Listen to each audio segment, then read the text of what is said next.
Berita Sumsel 24 jam hari ini. Jejak peristiwa sepanjang tahun 2020-2021 terekam dalam lensa kamera jurnalistik Sumatera Selatan dalam bentuk pameran kilas balik ke-7 foto jurnalistik.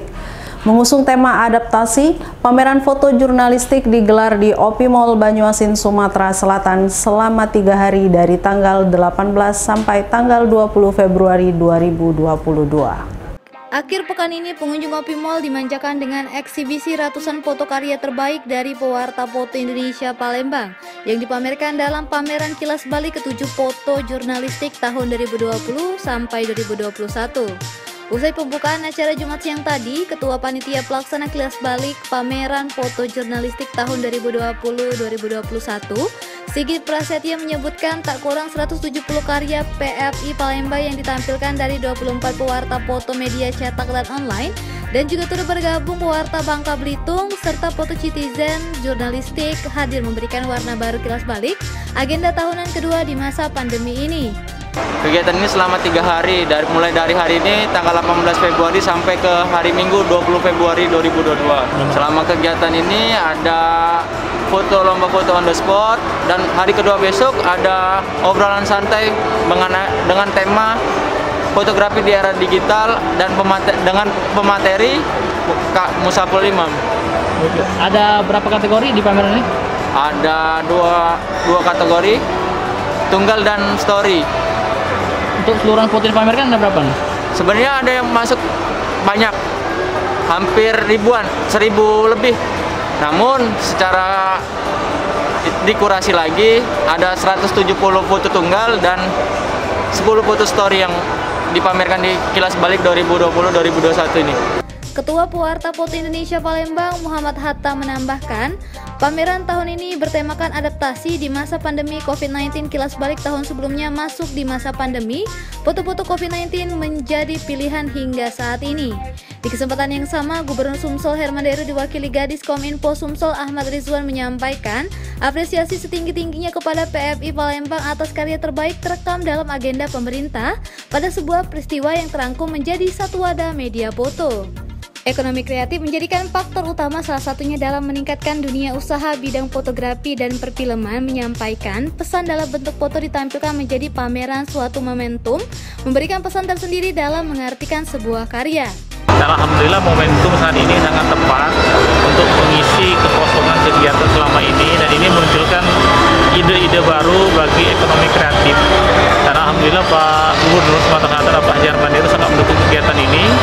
Terbukti hari ini bisa terlaksana dengan tetap menerapkan protokol kesehatan dan sekaligus mengedukasi masyarakat bagaimana tetap berkreativitas di masa pandemi Covid ini. Seperti kita lihat di sini, walaupun pameran foto dilaksanakan tapi tetap menjaga jarak, baik dari stage foto yang akan ditampilkan maupun para pengunjung yang akan hadir di sini.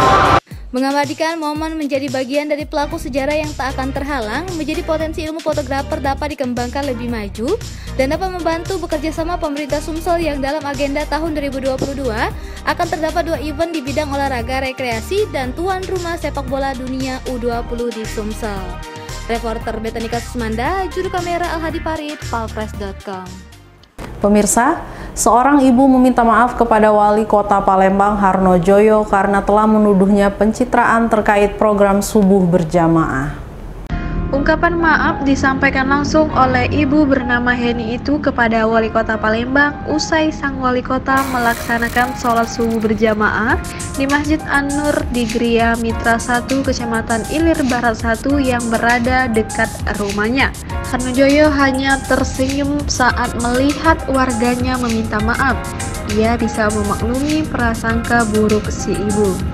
Sementara itu, pengurus masjid mengucapkan terima kasih atas bantuan sembako yang telah diberikan wali kota kepada warga sekitar masjid. Sebelumnya, belum pernah ada pemimpin yang mau keluar subuh-subuh untuk berbagi rezeki. Ia sangat mengapresiasi hal itu. Reporter dan juru kamera Dian Cahyani Fitri, palpres.com. PS Palembang melakoni kiprah babak 32 besar Liga 3 dengan hasil sensasional. Laskar Betaji menghabisi Batu Licin Putra 69 FC dari Kalimantan Selatan dengan skor telak 4-0. Bertanding di Stadion Kebon Dalem, Kendal, Jawa Tengah, tanda-tanda PS Palembang bakal berpesta terlihat di awal babak pertama. Pada menit ke-7, Agus Dwi membuka keunggulan tim Kota Pempek. Gol ini melecut semangat tim untuk tampil menyerang. Hasilnya di menit 47, 2 gol tercipta melalui Tommy dan Aprius Fernando. Skor 3-0 tak membuat skuad PS Palembang puas. Gempuran pasukan yang dipimpin Presiden klub Ratu Dewa itu akhirnya membuahkan gol keempat di menit 71. Tommy kembali melesatkan gol ke jaring gawang Batu Licin Putra 69 FC. Skor 4-0 untuk kemenangan PS Palembang bertahan hingga pertandingan usai. Kemenangan ini tak lepas dari kehadiran langsung Presiden klub Ratu Dewa yang memberikan motivasi dan semangat. Ini menjadi modal bagi Laskar Betaji untuk menghadapi pertandingan berikutnya.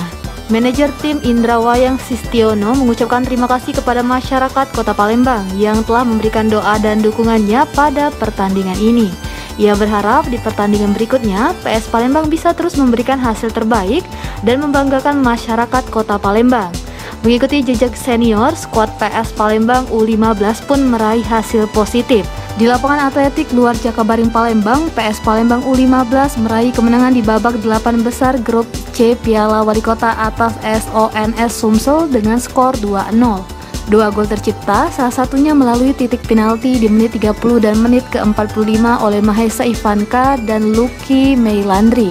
Atas kemenangan ini, PS Palembang U15 berhak masuk final dan akan bertemu Palembang Sportivo. Reporter dan juru kamera Agus Pongki, palpres.com. Permintaan minyak goreng dalam beberapa pekan terakhir sangat tinggi. Seperti yang terlihat di Diamond Supermarket, hanya dalam 2 hari saja 300 karton minyak goreng ludes dibeli konsumen. Tingginya permintaan minyak goreng cukup dirasakan sejumlah pasar modern di Kota Palembang. Diamond Supermarket misalnya, 300 karton minyak goreng habis dalam waktu 2 hari.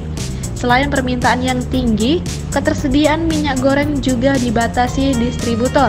Biasanya dalam 1 pekan bisa mencapai 500 karton, namun kali ini hanya 200 hingga 300 karton. Manajer on duty Diamond Supermarket, Sukirno, mengaku jika stok minyak goreng cepat habis. Berkurangnya pasokan minyak goreng diketahui karena stok yang ada harus dibagi oleh distributor. Untuk diketahui, 1 karton minyak goreng kemasan 1 liter berisi 14 bungkus, sementara kemasan 2 liter berisi 6 bungkus.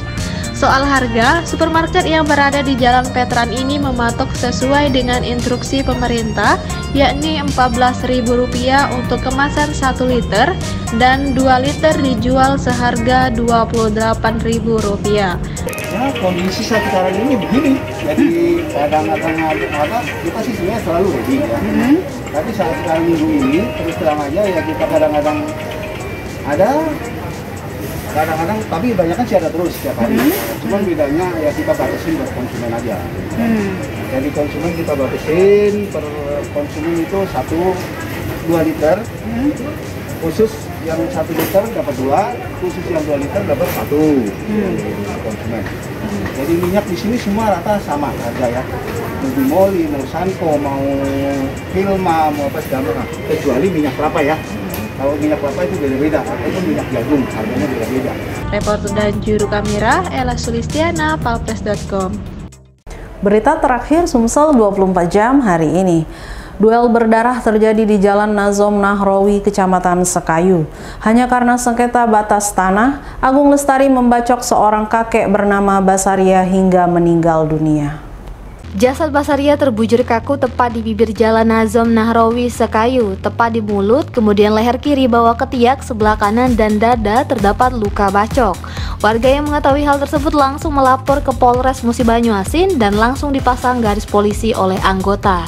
Diketahui, Basaria meninggal dunia setelah berduel dengan tetangganya sendiri, Agung Lestari. Pemicunya hanya karena batas tanah di samping rumah korban. Kejadian berdarah tersebut terjadi sekitar pukul 9 pagi Kamis kemarin. Kapolres Muba AKBP Alamsyah Pelupesi melalui Kasat Reskrim AKP Rio Dwi Andrian mengatakan puncak peristiwa pembunuhan terjadi saat pelaku memasang pagar keliling di tanah miliknya, sedangkan korban memasang patok yang memasuki tanah pelaku. Hal ini membuat pelaku marah dan langsung mencabut patok yang dipasang serta melempar ke arah rumah korban.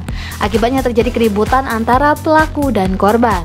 Meski sudah diingatkan saksi agar korban berlari karena kalah jumlah, namun tidak digubris. Korban mendekati pelaku lalu mengayunkan parang dan terkena dahi pelaku. Pelaku naik pitam dan langsung membacok korban berkali-kali hingga meninggal dunia. Ini terjadi pembunuhannya karena pelaku dan korban mengalami perselisihan antara batas tanah dari masing-masing pelaku dan korban. Si korban menaruh patok di samping batas dari tanah pelaku, sehingga mereka mengalami perselisihan dan mengalami keributan yang mengakibatkan kematian dari korban. Itu duel atau gimana, Pak? Duel antara pelaku dan korban, saling sama-sama mengapak antara si pelaku dan korban yang diawali oleh permasalahan tersebut. Reporter dan juru kamera Firdaus, palpres.com. Demikianlah berita Sumsel 24 jam hari ini. Jangan lupa untuk mendukung program kami lainnya di YouTube Palpres Official seperti Podcast Cukup Pedas, Budak Lorong, Basing, Ternyata Bukan Mistis, dan Ruang Cerita bersama Kakak Juli. Saya Betanika Susmanda, sampai jumpa.